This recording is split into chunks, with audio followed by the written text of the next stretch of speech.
ทีมงานเจ้าหน้าที่สทลำปางเขาที่เป็นฝ่ายรายการนะที่เป็นเอาเนื้อหาสาระต่างๆมามาจามาเผยแพร่กับคณะสัตยาญาติโยมหลายบอกว่าจะเป็นทั้งประชาสัมพันธ์จังหวัดทั้งสาธารณสุขทั้งโรงพยาบาลทั้งศึกษาธิการจังหวัดขนส่งจังหวัดเนี่ยหอการค้าจังหวัดเนี่ยเป็นเอามามาจาในสาระที่เป็นประโยชน์นะของหน่วยงานราชการทุกด้านเนี่ยบอกว่าจะเป็นทั้งตำรวจตัวนะทั้งชมรมผู้สูงอายุนะปกประชาชนรวมไปถึงพุทธศาสนิกชนทุกคนทุกท่านตัวนะที่อยู่ในครอบครัวของสทลำปางเขาอันนี้ฝ่ายรายการเปิ่นจะมีปฏิสัมพันธ์นะเปิ่นจะมีเปิ่นห้องว่าความเป็นครอบครัวของสทลำปางเขาตัวอันนี้ก็เจริญพรขอบคุณกับสิ่งต่างๆนะที่เกิดขึ้นในสทลำปางเขาที่ลืมมาได้สุดท้ายก็คือผู้ปิดทองหลังพระเนี่ยฝ่ายช่างเขานะที่รับเด็กลูกเจ้ารับเด็กปิดสถานีตื่นเจ้ามาเปิดสถานีนะคือการคณะสัตยาญาติโยมหลายได้ครับได้ยินเสียงกันบอกว่าจะเป็นธรรมะยามเจ้าจนสุดในคืนในรายการนันทนาการต่างๆนะอันนี้ก็ฝ่ายช่างเอาโดยการนำของหัวหน้าประสานทีมทองนะคุณแหลมเพชรนันตาแสงคุณภูพิงพงศ์ศิริแสนช่างต่อวัดธีรอยเตียริศวรรณวารีเป็นต้นพร้อมด้วยเจ้าหน้าที่นักการตัวเจ้าหน้าที่ฝ่ายต่างๆตัวนะที่คือความสนิทสนมกันโดยเฉพาะพระสงฆ์องค์เจ้านะที่ไปบรรยายธรรมที่สทลำปางเขานะโดยที่ว่าถือจั่นวันหน้ากันนะทักทายกันเหมือนกับครอบครัวนะอันนี้เป็นต้นแม้แต่การบริการต่างๆเนี่ยเพิ่นก็ยังมีจิตสาธารณะว่าจะเป็นตั้งโรงเรียนวิสุทธิวิทยากรขาดเหลือจะได้เนี่ยเพิ่นก็มีจิตสาธารณะช่วยเหลือตลอดเวลาแม้แต่รถลาต่างๆเนี่ยเพิ่นก็ขับไปส่งไปหยังอันนี้เป็นต้นนี่คือเพิ่นว่าคนที่มีธรรมะเนี่ยอยู่ที่ไหนได้ปุ๊บเนี่ยตกน้ำอะไรตกไฟบ่ไหม้เนี่ยเพิ่นว่ามีแต่คุณงามความดีตีงอกงามอย่างน้อยก็คืออายุยืนยาววันหน้าผิวพรรณผ่องใสสุขกายสุขใจกำลังกายกำลังใจอันนี้จะก่อเกิดให้กับจิตของแต่ละคนแต่ละท่านที่มีความอยู่ดีมีสุขกันเนี่ยสมบูรณ์พูนสุขมั่งมีสีสุขอยู่เย็นเป็นสุขกันนี่คืออานิสงส์ของการที่ให้ได้รับฟังธรรมไปนะแล้วก็เนี่ยคือสิ่งต่างๆเกิดขึ้นนะแล้วก็มีแต่สิ่งดีๆงามๆเกิดขึ้นพร้อมกับคณะสัตยาญาติโยมผู้ฟังทุกคนทุกท่านโดยที่เข้ามามีส่วนร่วมในสทลำปางของเรานะพร้อมที่จะขับเคลื่อนไปด้วยกันนะอันนี้ที่สำคัญที่สุดคือแฟนรายการหรือว่า FC ต่างๆนะที่มาฟังรายการธรรมะยามเจ้านะเพราะว่าสทลำปางเขาถือว่าเป็นสถานีแรกนะในลำปางของเขาเนี่ยที่บัดรถละในเรื่องธรรมะนะตั้งแต่คนฟังน้อยๆนะจนถึงในยุคปัจจุบันมีสถานีย่อยๆทั้งหลายนำเอาธรรมะไปเผยแพร่กันเยอะแยะนะเพราะสังคมยุคปัจจุบันจะได้ก็ตามเขาจะหนีธรรมะไปบ่ปนเพราะทุกสิ่งทุกอย่างที่เขาอยู่ไปแต่ละวันถ้าเขาขาดธรรมะไประบบเนี่ยเหมือนกับเขาขาดสติเนี่ยถึงจะมีตู้เจ้ามาเตะมาอย่างก็ตามเนี่ยบางครั้งเขายังขาดสติกันอยู่สติอย่างเขาโมโหง่ายโทสะง่ายเนี่ยบางครั้งลืมตัวไปเนี่ยแม้แต่ขับรถไปทำงานอย่างเจ้านี่บางคนขับรถขับลาโป๊บไปทำงานตั้งแม่พริกผ่องไปทำงานตั้งเสริมงามผ่องไปทำงานตั้งวังเหนือผ่องเนี่ยขับรถไปกับเปิดฟังธรรมะไปตัวเพื่อเตือนสติเนี่ยอย่างน้อยก็คือเตือนสติเขาเนี่ยเวลาเขาขับรถขับลาเวลาห่วงโป๊บก็ก่อยขับไปโดยว่ายามเจ้าเนี่ยมันอาจจะร่างกายเขาตื่นใหม่มันจะอาจจะเบลอผ่องเนี่ยขับรถไปจะไปฟังทุกสิ่งทุกอย่างไปนี่เหมือนเดียวกันหมดนะไปถึงเป้าหมายจะจ้าหรือเลี้ยวเนี่ยขึ้นอยู่กับสถานการณ์ยิงช่วงนี้ฝนตกน้ำท่วมเนี่ยฝนต่างเวลาขับรถไกลๆอย่างบางคนขับรถไปทำงานตีเงาของเนี่ยไปไกลๆเนี่ยเพราะอันตรายนะมีสติเตือนอยู่ตลอดเขาต้องนึกถึงหนึ่งนึกถึงชีวิตของเขาสองนึกถึงหน้าที่การงานสามนึกถึงเรื่องของครอบครัวเนี่ยลูกเขาเมียเขาสามีเขาพ่อแม่เขาเนี่ยจะต้องปึงปะอาศัยกันต้องเตือนสติต่อเก่าบางครั้งอาจจะเป็นพ้นเพราะว่าสภาวะเขาอาจจะขับดีเนี่ยคนอื่นขับว่าดีพ่องก็ตามแต่ถ้าเขามีสติเนี่ยมันก็สามารถพลิกแพลงสถานการณ์นั้นได้อาจจะลบจะหลีกได้นะตรงนี้เป็นต้นขึ้นอยู่กับสติปัญญาของแต่ละคนแต่ละท่านนะถ้าสติปัญญาเขาดีไหวพริบปฏิภาณมันก็จะเกิดสตินะสัมปชัญญะเนี่ยคืออุปกรณ์ตีเนี่ยคนเขาเนี่ย ตั้งตัวและกึดได้นะหู้ซึกตัวอยู่ตลอดนะระมัดระวังตลอดจะไม่ฉลาดใจนะอันเนี้ยก็คือธรรมะจะเตือนสติสกิดใจเฮานะเมื่อมีเหตุการณ์เกิดขึ้นขี่รถไปปุ๊บเจอใส่งูกะเจอใส่แมวกะเจอใส่หมาเขาก็ก่อยไปนะบางครั้งเนี่ยเขาความตกใจยังเขาขาดสติปุ๊บเขาอาจจะหักลบบางครั้งเขาหักลบข้างต่างเขาบอกว่าข้างต่างจะมีต้นไม้ใหญ่ก็เพราะข้างต่างจะมีเหี่ยวก็มีบ่อน้ำก็เขาไม่สามารถจะหูได้แสงไฟมันส่องไปตรงๆมันไม่สามารถจะเซอร์เวย์ข้างต่างอย่างได้เพราะมันมืดเพราะนั้นต้องระมัดระวังนะตรงนี้เป็นต้นนี่แหละธรรมะเวลาเขาอูไปก็เตือนสติไปเตือนสติกันไปเป็นเปื่อนไปนะอันนี้เป็นต้นนี่แหละคือรายการธรรมะยามเจ้าเปิ้นเฮาว่าธรรมะเนี่ยเป็นสิ่งตั้งหลังนะบ่ใช่เป็นเนี่ยคือคนเฮาเนี่ยบางครั้งเนี่ยตั้งแรกปุ๊บก็จะเป็นเรื่องศีลอันที่สองก็เป็นเรื่องทานอันที่สามเป็นเรื่องภาวนาอันที่สี่จะเป็นธรรมะแต่ส่วนมากคนเฮาท้ายๆเฮาจะลากกันลืมไปฮะโดยเฉพาะธรรมะนี่แหละบางคนอาจจะศึกษามาดีฮู้มาดีปุ๊บเนี่ยเป็นอย่างเฮาฮู้ละเนี่ย มันนี่เป็นต้น ก็ขอสุมาอภัยตัวโดยเฉพาะถ่วงเตะย้ำเจ้าเนี่ยเสียงจะติดยิ่งอายุนักปุ๊บเนี่ยคนเฮาว่า เนี่ยมันจะย่อนยานมันจะเนี่ยคือแอมกับไอมันนะอันนี้ก็คือคนเฮาว่ารายการที่เฮาคนเฮาว่ามีส่วนร่วมในการพัฒนาชีวิตนะอีกด้านหนึ่งคณะสัทธาญาติโยมเดี๋ยวท้ายๆเขาจะมาทักทายกันในรายการธรรมะยามเจ้าเนี่ยถามว่าธรรมะนี่สำคัญกับชีวิตของคนเฮาได้จะได้เนี่ยธรรมะเนี่ยเป็นห้องว่าอาจจะเป็นกรรมอู้จากบุคคลคนหนึ่งเนี่ยอาจจะเป็นพระสงฆ์ที่เป็นสมมุติสงฆ์เนี่ยก็คือว่ามาทำหน้าที่เนี่ยเป็นตัวแทนพระสงฆ์เนี่ยคำที่เป็นพระสงฆ์เนี่ยมันเป็นเป็นห้องว่ากรรมสุดท้ายก็ว่าได้เหมือนกับธรรมะที่เป็นกรรมสุดท้ายที่เขาจะมองข้ามกันคำว่าพระสงฆ์เนี่ยเปรียบเสมือนพระอริยสงฆ์ในสมัยพุทธกาลแต่ตีนั่งเตศนี่อยู่ปุ๊บบนห้องว่าสมมุติสงฆ์เราต้องทำความเข้าใจว่าสมมุติสงฆ์เนี่ยมันก็มีความเป็นมนุษย์เหมือนกับทุกคนนะที่เข้ามาบวชปุ๊บเริ่มต้นมาจากบรรพชิตคือนักบวช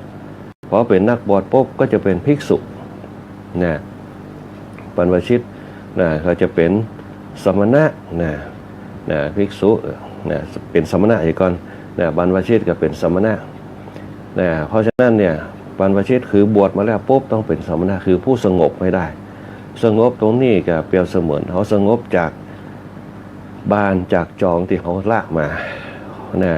บวชมาแล้วปุ๊บจะเป็นสมณะคือจะต้องเป็นผู้มีพฤติกรรมสลัดออกจากเรือนสลัดออกจากบ้านเป็นห้องอนาคาริยะผู้ออกจากเรือนผู้ไม่มีเรือนนะอนาคาริยะผู้บ่มีเรือน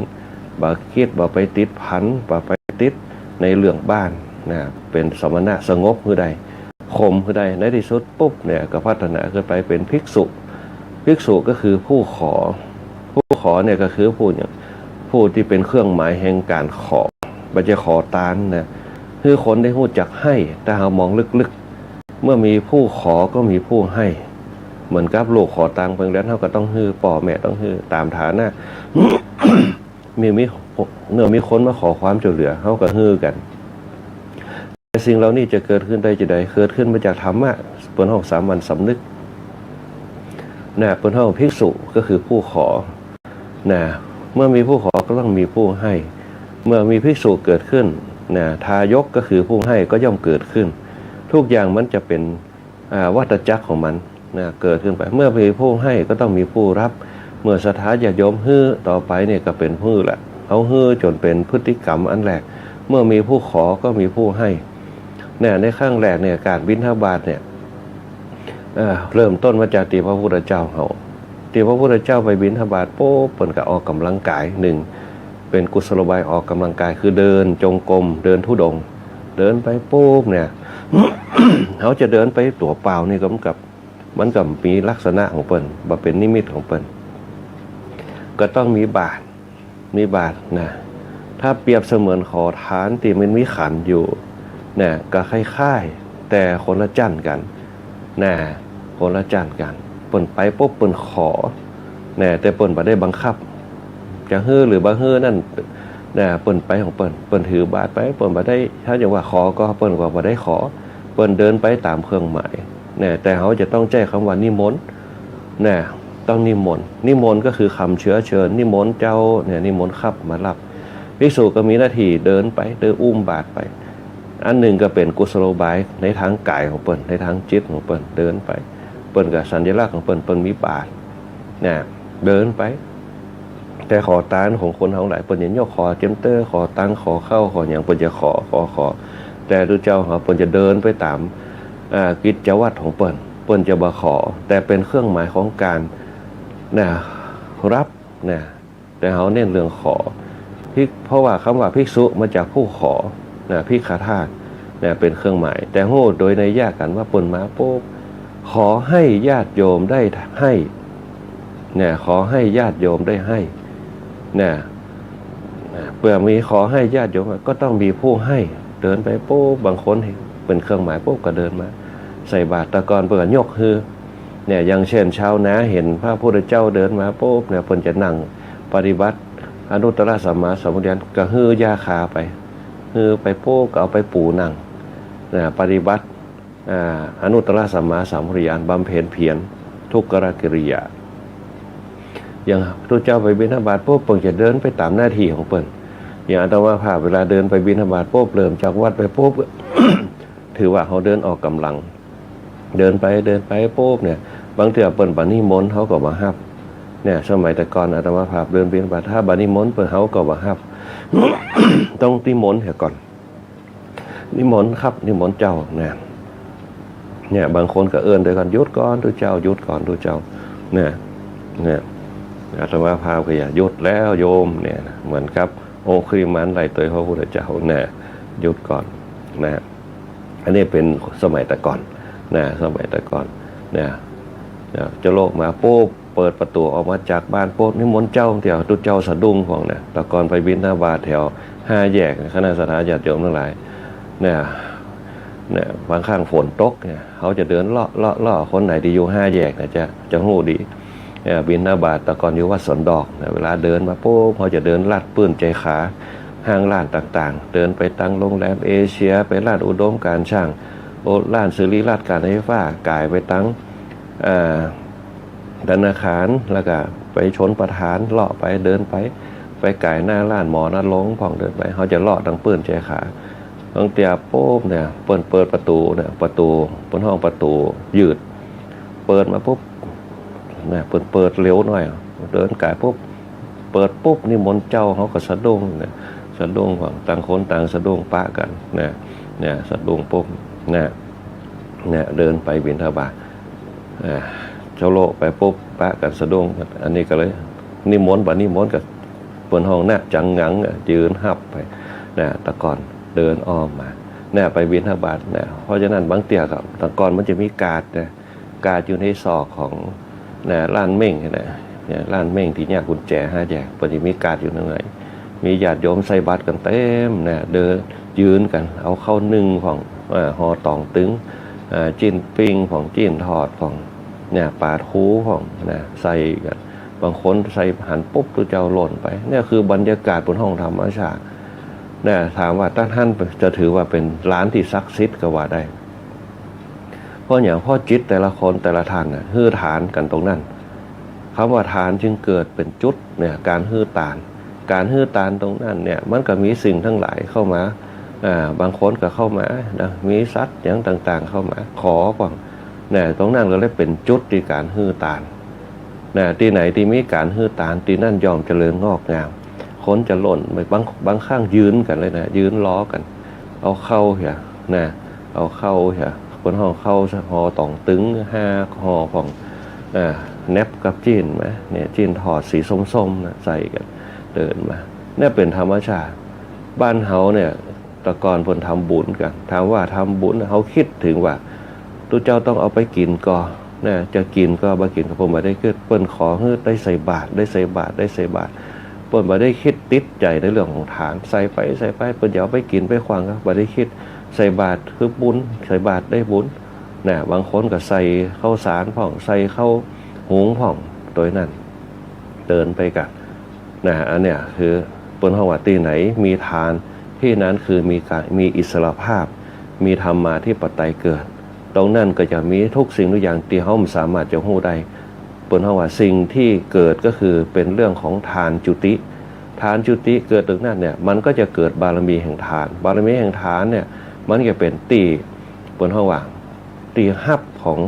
สิ่งทั้งหลายที่เป็นปรากฏการณ์ตรงนั้นบอกว่าจะเป็นหยาดน้ำกะยังกะเนี่ยเปิ้นก็มารออยู่จุดนั้นอย่างนี้เป็นต้นเนี่ยอันนี้คือหลักการเปิ้นห้องบิณฑบาตนะเปิ้นห้องการให้ทานนะตรงนั้นนะอันนี้แต่ละแห่งเนี่ยในสมัยก่อนจะบิณฑบาตกันเดินออกไปนะเปิ้นห้องการให้ภิกษุก็คือมีหน้าที่เดินไปแต่ไอ้ที่เปิ้นยืนอยู่ตามกาตามอย่างนั้นน่ะอันนั้นก็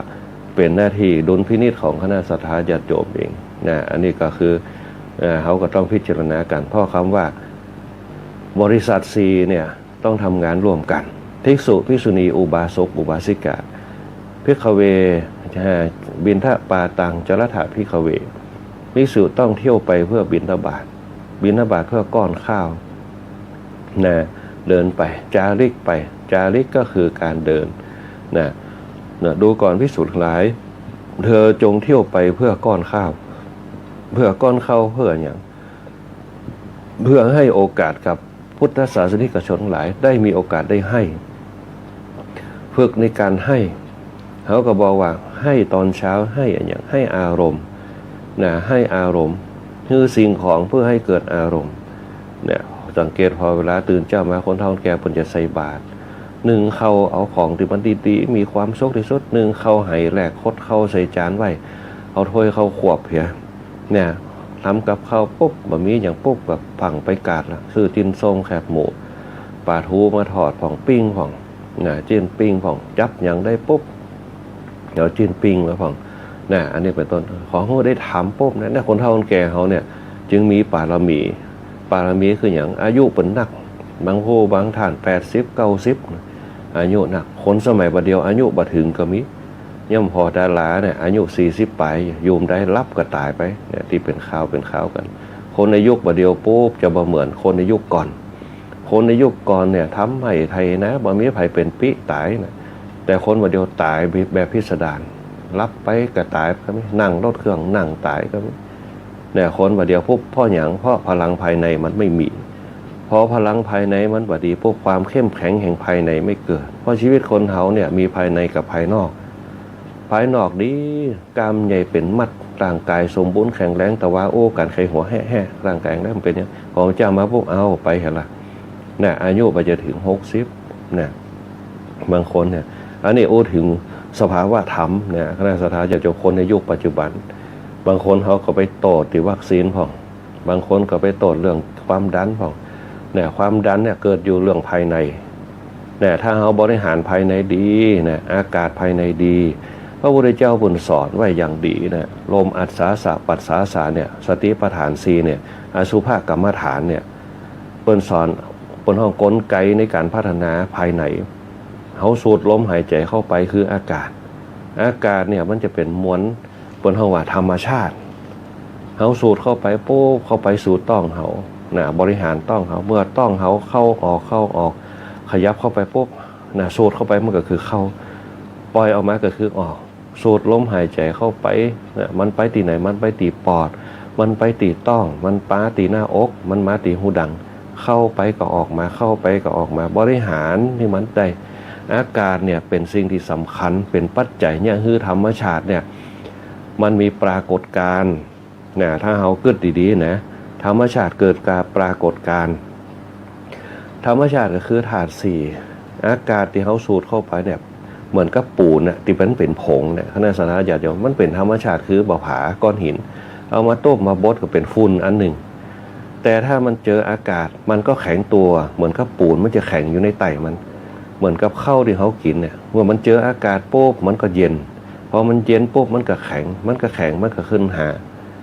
น่ะมันเป็นปรากฏการณ์ของมันเขานึกถึงธรรมชาติตรงนี้เพราะฉะนั้นเนี่ยสิ่งที่เขาทำบุญไปทุกวันเนี่ยมันจะเป็นธรรมชาติ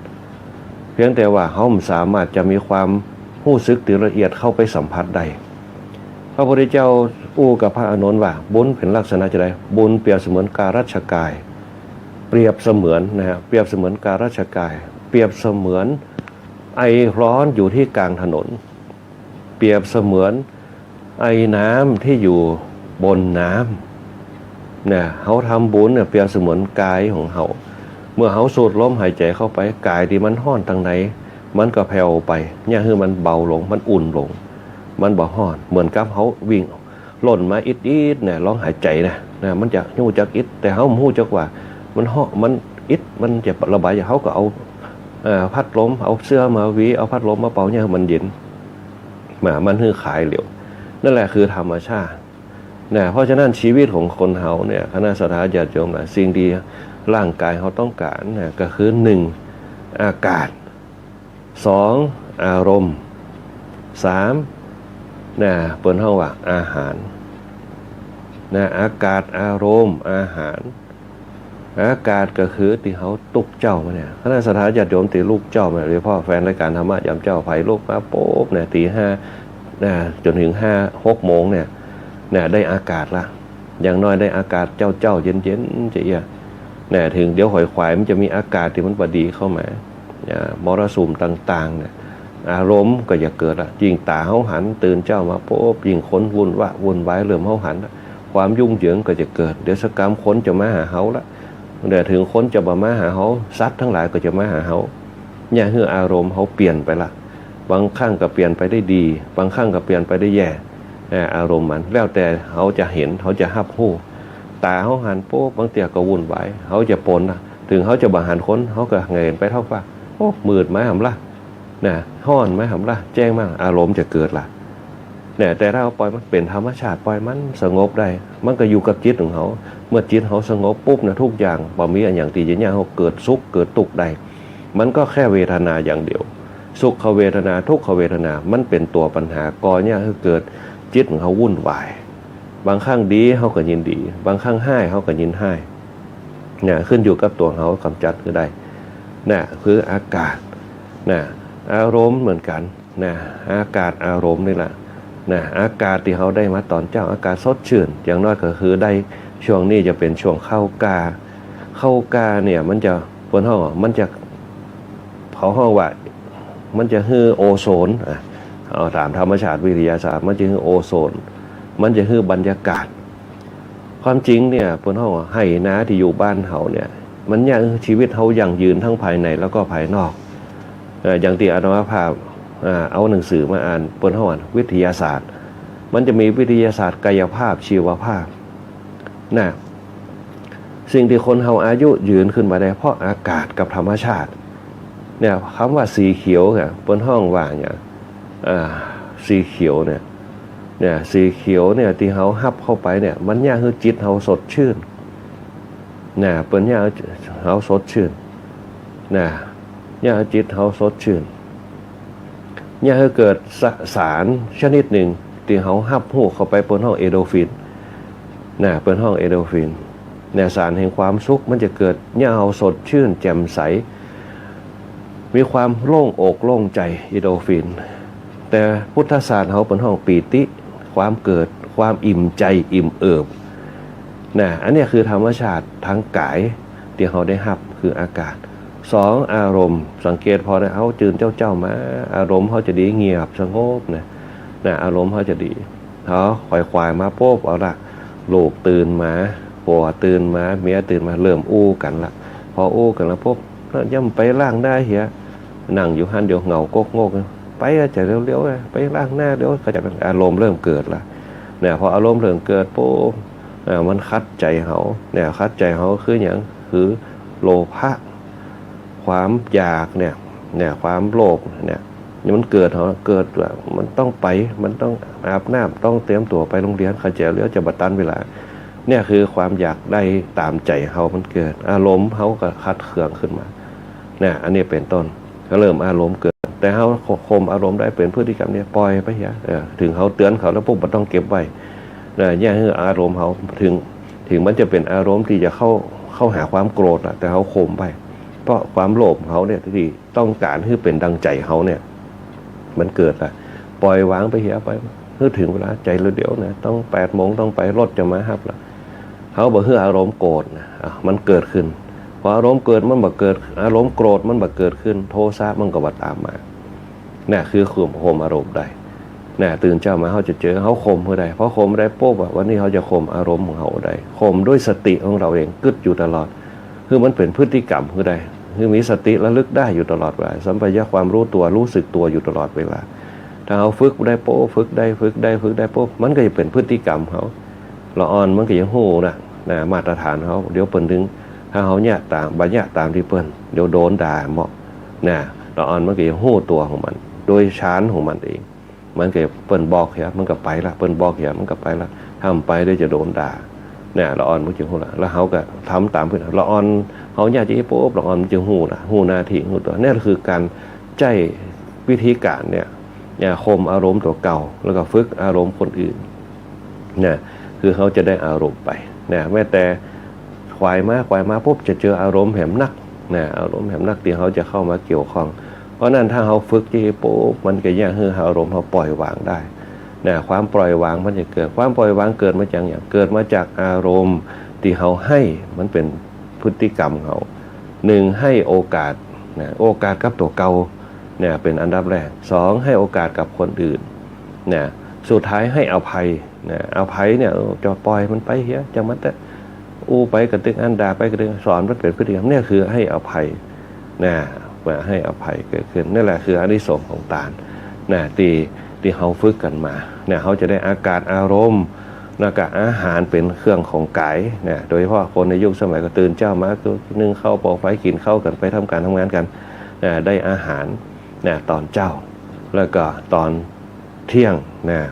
ยกินข้าวกันแต่ส่วนมากแมลงในสมัยแต่ก่อนเปิดว่าใครเน้นกันแต่ว่าเดียวเขาเน้นแมลงมาเจ้าว่าใครกินคนเขาเลยเปลี่ยนแปลงพฤติกรรมเนี่ยนิสัยคนไทยเลยเปลี่ยนแปลงไปว่าตอนเช้าจะกินกาแฟกินนมเบาๆเหมือนกับตั้งฝรั่งยุโรปเนี่ยจะไปนักแมลงกันเนี่ยความจริงกินแมลงเนี่ยคือโรคอ้วนเกิดถ้ากินนักเนี่ยโรคอ้วนจะเกิดเพราะอย่างกินแล้วนอนพระพุทธเจ้าจึงสอนพระเถระทั้งหลายห้ามกินข้าวแรงถ้ากินข้าวแรงปุ๊บเนี่ยพอกินนักปุ๊บเนี่ยมันจะคือคนเขากดไหลย้อนเนี่ยในสมัยก่อนว่ามีกดไหลย้อนแต่มันจะคือกระเพาะทำงานบางคนย่อยยากก็ทำงานเหมือน บางคนย่อยง่ายก็ทำงานแป๊บเดียวคนที่จะย่อยอาหารง่ายคือคนออกกำลังกายการเผาผลาญมันดีเนี่ยคนที่ย่อยอาหารเนี่ยเลี้ยวเนี่ยการทำงานเหมือนกับเขาทำงานไม่วันเนี่ยมันได้ออกกำลังกายเนี่ยกระตุ้นสิ่งต่างๆได้ดีมันก็เผาผลาญได้ดีนะแต่ถ้าคนที่ย่อยยากคือคนเฒ่าคนแก่เขาที่เคี้ยวบ่เคยมีบางครั้งเคี้ยวมาบลื้นผ่องเนี่ยกินอะไรอย่างอยากให้กินแคบหมูเนี่ยอมอยู่ฮะนะบางเตี่ยมันแก่นแข็งๆพวกก็ลื้นปั๊บเนี่ยลื้นว่าโป๊กก็เป็นภาระนักลำไส้เขาต้องไปย่อยเพราะลำไส้เขาบอกมีเคี้ยวบดมันก็ต้องเอาน้ำย่อยนั่นแหละลังออกมากัดไปกัดจนพอมันย่อยหมดเนี่ยมันก็มีผลกระทบกับลำไส้เขาตัวเนี่ยก็เลยเนี่ยคือเปิ้นเฮาว่าปัญหาในการนอนไม่คืนสุดท้ายแล้วพวกพอกระเพาะทำงานเฮารับไปตัวบางคนก็เป็นกรดไหลย้อนบางคนก็เก็บไปฝันนะความฝันก็จะเกิดล่ะเพราะว่ากระเพาะมันทำงานแต่ถ้ากระเพาะมันนิ่งปุ๊บนะนิ่งอย่างปุ๊บมันจะเบาฝันนะมันจะเบาฝันแต่เฮากินอิ่มปุ๊บมันจะเกิดการฝันนะตื่นเจ้ามามันจะเจ็บหัวเนี่ยพระพุทธเจ้าเพิ่นก็ถึงสั่งห้ามเนี่ยสิ่งที่เนี่ยให้เกิดกามเนี่ยมันจะให้สติเฮาล้วนเหลเนี่ยเปิ้นเลยห้ามเพราะว่ากินแล้วนอนเนี่ยมันไม่ได้ประโยชน์อะไรอย่างถ้ากินแล้วทำงานมันจะเผาผลาญได้ดีกินแล้วนอนโป๊กเนี่ยมันจะเนี่ยเฮาเปิ้นเฮาว่าโรคอ้วนมันจะเกิดแน่นอนเนี่ยโดยเฉพาะคนเฮาในยุคสมัยปัจจุบันเนี่ยแมลงโป๊กกินข้าวผ่องไปพอร้านอาหารด้วยนะโดยเฉพาะหมูกระทะอย่างต่างๆเนี่ยเป็นสิ่งที่ย่อยยากเนื้อเป็นสิ่งที่ย่อยยากเหมือนกับข้าวกับผักคนในสมัยก่อนเพิ่นสิเข้ากินผักกันแมลงมาปุ๊บมีอย่างปุ๊บแกงหน่อไม้แกงผักละผักเซี่ยวแกงผักกาดย้ำบ่ทั่วบ่เขือพ่องเนี่ยเปิ้นเป็นธรรมชาติกินเบาๆไปเนี่ยร่างกายคนเฮาในยุคสมัยก่อนเนี่ยเปิ้นความยั่งยืนแห่งร่างกายมันเกิดถึงจะเฒ่าจะแก่แต่แกยังมีคุณค่าชรายังมีคุณภาพนะคนในสมัยบัดเดียวปุ๊บเฮาลองมาสังเกตพอนะอายุมาถึง60ก็มี50ปลายนะ40ปลาย20ปลายหนักขึ้น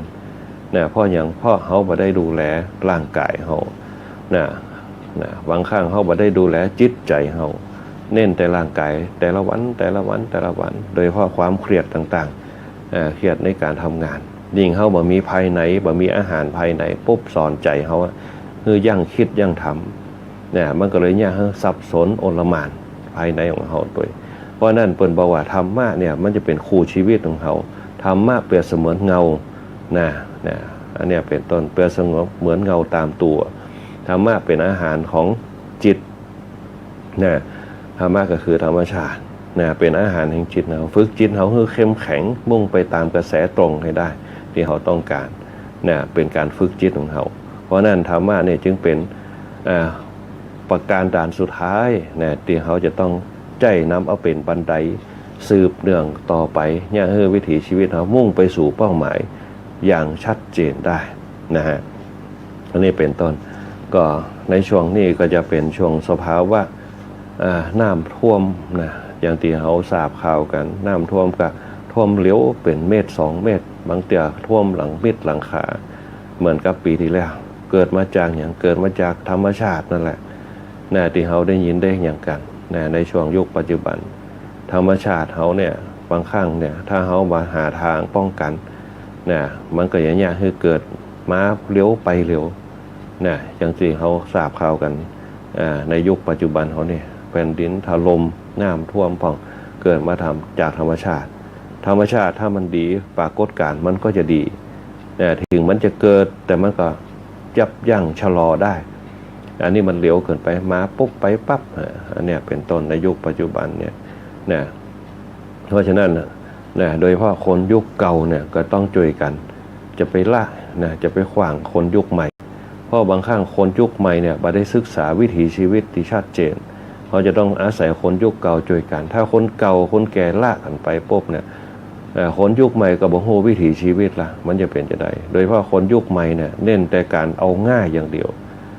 แม้แต่ต้นไม้ในบ้านก็คำนึงถึงว่าโอ้งูจะขึ้นบ้านใบไม้มันจะตกอยู่บนหลังคามันจะพวกมันจะโกนใส่บ้านแต่เขาหารู้ไหมว่าต้นไม้บางข้างมันก็ป้องกันลมพายุได้มันก็ป้องกันสิ่งต่างๆที่มันจะห้อนห้ายกว่านั้นไปได้เปิ่นห้องว่าคนในยุคปัจจุบันเสียน้อยเสียยากเสียมากเสียง่ายจึงเกิดขึ้นในจิตในใจเขาเสียน้อยเสียยากเสียมากเสียง่ายอันเนี้ยมันเป็นลักษณะที่เพราะฉะนั้นเนี่ยสิ่งเหล่านี้บางครั้งเนี่ยถ้ามันรู้เขาก็ต้องซ่อมกันต้นไม้มันจะเป็นธรรมชาติของเปิ่นเกิดขึ้นมาเป็นต้นถ้าเขาไปตอนไปอย่างโป๊บอันเนี้ยมันจะเป็นตัวบันทอนเลี้ยวขึ้นยิ่งเขาไปตัดมันโป๊บแกนทางใดมันก็จะพวกพอพวกโป๊บมันก็อย่างคือพวกเลี้ยวขึ้นมันจะกวงทางในแต่ธรรมชาติของต้นไม้เนี่ยมันจะชราของมันเองเขาก็เพี้ยวก็เก็บเหี้ยเพี้ยวเก็บเหี้ยประเดี๋ยวโป๊บเขาจะตัดกันนักว่าที่ไหนก็ตามจะตัดแต่ว่าเขาต้องปลูกให้มันถูกลักษณะของมันอันนี้เป็นต้นโดยเฉพาะต้นไม้ที่สร้างความยั่งยืนให้กับธรรมชาติในสมัยแต่ก่อนเขาจะหันต้นฉำฉาผ่องเยอะแยะมากมายต้นคอยผ่องต้นไผ่ผ่องที่อยู่ตามตรงตามต้นตาลผ่องคนในยุคสมัยใหม่ต้นตาลมีประโยชน์อย่างนี้ประหารมีประโยชน์อย่างสักอย่างห่มเงาก็บ่มีต้นคอยกินก็บ่ได้ปลูกไว้เกิกห้องเหมืองผ่องต้นไผ่มีแต่หนามคนยุคใหม่มีทางที่จะหู้ความหมายอุปมาคนยุคเก่าเปิ่นแปลงเอาไว้บางโพบางตีเนี่ยเปิ่นแปลงล้ำเหมืองขวางไว้ขวางตรงขวางสุดโลกหูดาบบดตั้งแต่บนดอยยันถึงตาน้ำอันเนี้ยคือคนยุคเก่าเปิ่นแปลงคล้องเอาไว้ข้างถนนโป๊บเปิ่นเอาไว้ชะลอน้ำเพื่อบางเฮือมันเกิดความเสียหายเวลาน้ำมากำปุ๊บมันทะลุทะลวงไปเลยทะลุทะลวงไปเลยมันไม่ได้ชะลอน้ำสักกับคนยุคเก่าเปิ่นแปลงไว้ต้นตาลเปิ่นปลูกไว้เพื่ออย่างต้นบ่เป้าเปิ่นปลูกไว้เพื่ออย่างทั้งที่เฮาไปจะอยู่ในถิ่นเก้าบ่เป้าสังเกตพอง่ายๆเก้าบ่ตาลเปิ่นปลูกไว้เพื่อการฟ้าห้องฟ้าผ่าเวลามันผ่ามันอย่างโป๊กมันจะลงป่ายเลี่ยมๆยอดมันทั้งบนมันจะลงไปตีคอกับเก้าบ่ตาลเวลาผ่าปุ๊บมันจะไปฟาดใส่หั่นแต่ว่าเดี๋ยวปุ๊บมันลงใส่ขน มันลงใส่งัวประเดียวฝนตกเนี่ยเขาไถนาอยู่กลางตรงบัดได้นะฮะบางข้างฝนบัดตกเตี่ยเขาอยู่กลางตรงเนี่ยอันตรายมากในยุคปัจจุบันแต่ในยุคสมัยก่อนเนี่ยบนห้องว่าต้นไม้มีที่ไหนเนี่ยฟ้ามันจะลงต้านหันนะพอลงต้านหันโป๊บพ่ออย่างเพราะมันเป็นตัวดึงต้นไม้มันสูงต้นตาลนี่มันสูงแต่ในยุคปัจจุบันโป๊บเนี่ยมันจะพากลางลานเพราะต้นไม้มันต่ำต้นไม้มันบ่มีไปพอกลางตรงต้นไม้เขาจะบ่มีธรรมชาติมันหายไปต้นคอยมันก็จะบ่มีนะต้นไผ่ก็บ่มีเพราะต้นไผ่มันเอาไว้กันล้มพายุเวลามันจะปัดเนี่ยเข้ามันจะต่าวกันหมดเนี่ยเกี่ยวหยากเปิ้นเอาไว้กันล้มเนี่ยเปิ้นห้องว่าเสียน้อยเสียยากเสียมากเสียง่ายคนในยุคปัจจุบันตัดปะขวางหมดเวลาลมมาปุ๊บมันก็ปัดไปนะอันนี้เป็นต้นมันยังคือเข้าต่าวหมดนะแล้วก็แหมยางนี่คือเอาไว้คุ้มเหมืองนะเวลาน้ำไหลจากดอยมาปุ๊บมันก็ลงในเหมืองเหรอลงไปตาหน้าปุ๊บมันต้องท่วมเข้ากาของเขาจะหันได้ในยุคตะก่อนนี่แหละคือความเป็นธรรมชาติที่คนยุคเก่าเปลี่ยนแปลงเอาไว้ฟ้าผ่าผ้าหยังจะบ่เคยมีเนี่ยบ่เหมือนในยุคปัจจุบันฟ้าค้นเนี่ยอยู่บ่ได้พวกพากันอย่างเขาก่อนหันข่าวเล่นฟุตบอลอยู่ดีๆพาค้นตายเนี่ยเป็นต้นเนี่ยบางคนเอาซ้ายอยู่กลางตาเนี่ยพากันกลางตาบางคนไถนาอยู่กลางตรงพา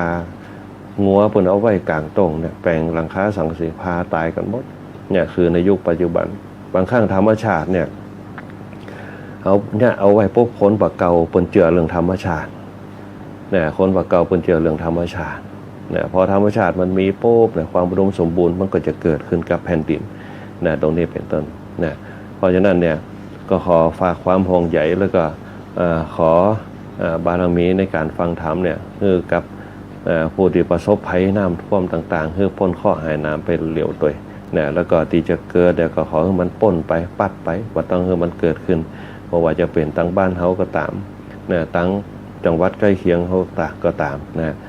ในช่วงนี้ก็ยังมีอยู่ที่บนบอกว่าฝนจะตกกันนะในยุคปัจจุบันเขาจะหันได้ว่าบนภูเขาอย่างต่างๆต้นไม้เขาจะบ่ค่อยมีละนะก็ต้องช่วยกันพัฒนาไปนะอันนี้เป็นต้นไม้ก็คือธรรมชาติก็คือปรากฏการณ์ก็คือธรรมะนั่นแหละในข้อคิดต่างๆเนี่ยเขาได้รู้สึกว่าทุกสิ่งทุกอย่างมันมีเกิดขึ้นตั้งอยู่ดับไปเป็นธรรมชาติแต่เขาจะแยกจะได้เนี่ยคือเขามีสติรองรับรู้ป้องกันกับสิ่งเหล่านั้นให้ได้ก็คือธรรมะที่เนี่ยให้เกิดสติปัญญาของเขาได้หาทางป้องกันได้หาทางหู้วิธีการต่างๆเป็นอย่างชีวิตเขายั่งยืนแล้วก็มีความสุขได้นะเนื้อหาสาระธรรมแนวนี้เขามาต่อกันในคราวก่อนในเรื่องของสวรรค์วันนี้เขาจะจบสวรรค์ชั้นที่6และคณะสัทธาญาติโยมทั้งหลายเขาก่อนเขากันสวรรค์ชั้นนิมานรดีนะสวรรค์ชั้นที่6ในวันนี้เนี่ยเป็นสวรรค์ชั้นที่เพิ่นห้องว่าเนี่ยคือโถยเทพทั้งหลายเนี่ยอยู่แล้วมีความสุขแต่สวรรค์ชั้นปรินิมิตวสวัสดีนะ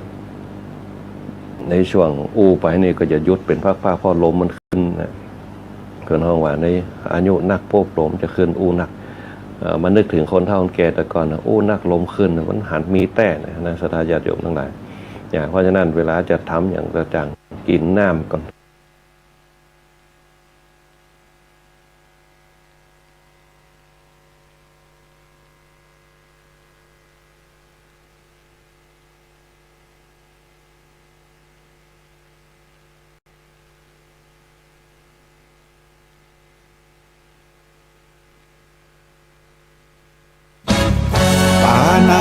ปาตาเวรมณีอทินนาทานาเวรมณี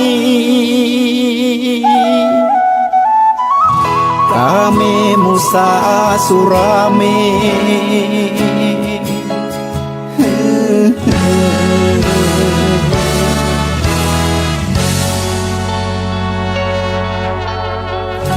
ศีลคือข้อห้ามธรรมคือข้อให้พุทธองค์ตรัสไว้ชี้ทางใจให้ภาคเพียรเบญจศีลเบญจธรรม ท่องจำสมัยเราเป็นนักเรียนธรรมะไม่เคยแปลเปลี่ยนแต่เรายังจำได้ไหมมาทวงคำมันหมู่บ้านศีลห้าถือเป็นพันธะชาวพุทธทุกคนทั่วไทยสำนักพุทธขับเคลื่อนธรรมจุดเทียนสว่างที่กลางหัวใจสังคมจะร่มเย็นได้ศีลธรรมในใจต้องมีเบญจศีลว่ายังไงไหนลองท่องมา ข้อหนึ่งห้ามฆ่าสัตว์ข้อสองห้ามลักทรัพย์ข้อสามห้ามประพฤติผิดในกามข้อสี่ห้ามพูดเท็จข้อห้าห้ามดื่มสุราแล้วเบญจะทำทั้งห้าว่าอย่างไรไหนบอกชัดๆอีกที ข้อหนึ่งเมตตากรุณาข้อสองสัมมาอาชีพข้อสามกามสังวรข้อสี่ต้องมีสัจจะข้อห้าสติสัมปชัญญะศีลห้าข้อทำห้าข้อทำใจทำได้สักข้อหรือยังมีศีลสุขล้ำมีธรรมสุขใจวอนพี่น้องไทยช่วยกันใส่ใจจริงจังยุคสมัยสื่อออนไลน์ทั้งโทมโจมตีใจเราทุกทางมีศีลมีธรรมเคียงข้างชีวิตพบทางสุขใจ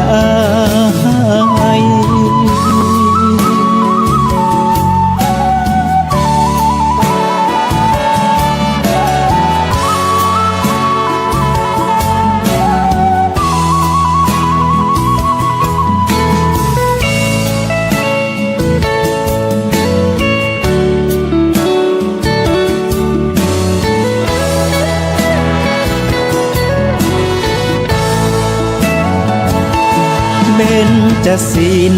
ว่ายังไงไหนลองท่องมา ข้อหนึ่งห้ามฆ่าสัตว์ข้อสองห้ามลักทรัพย์ข้อสามห้ามประพฤติผิดในกามข้อสี่ห้ามพูดเท็จข้อห้าห้ามดื่มสุราแล้วเบญจะทำทั้งห้าว่าอย่างไรไหนบอกชัดๆอีกที ข้อหนึ่งเมตตากรุณา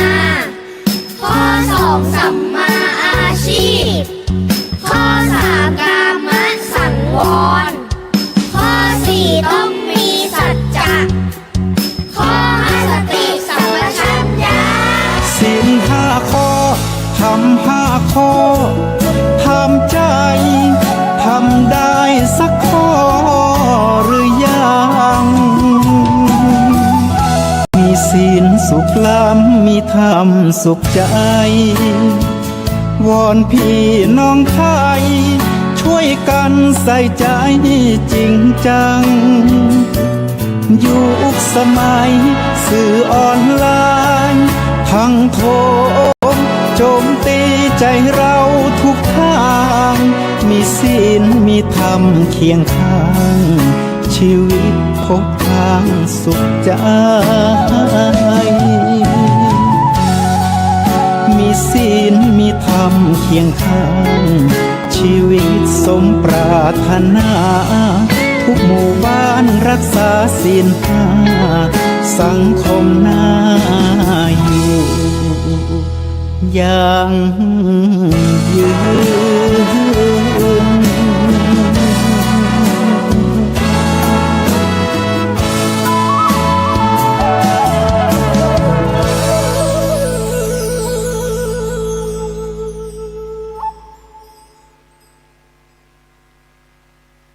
เจ้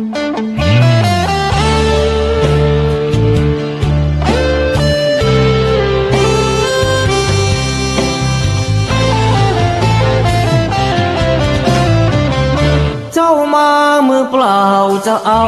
อะไร เมื่อตอนเจ้าไป เจ้าก็ไปมือเปล่าเช่นกัน ชื่อเสียงหยดลาบหากเอาไป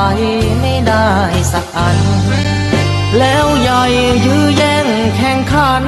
กอบโกยกันฆ่าฟันตัดรอน เงินทองตามส่งแค่โรงพยาบาลญาติมิตรวงวานลูกหลานส่งแค่เชิงตะกอนจะมีใครเล่า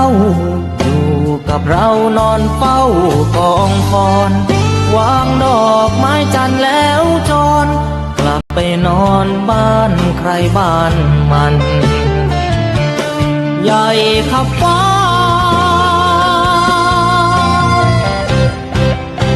แต่ยังเล็กกว่าฟ้าลง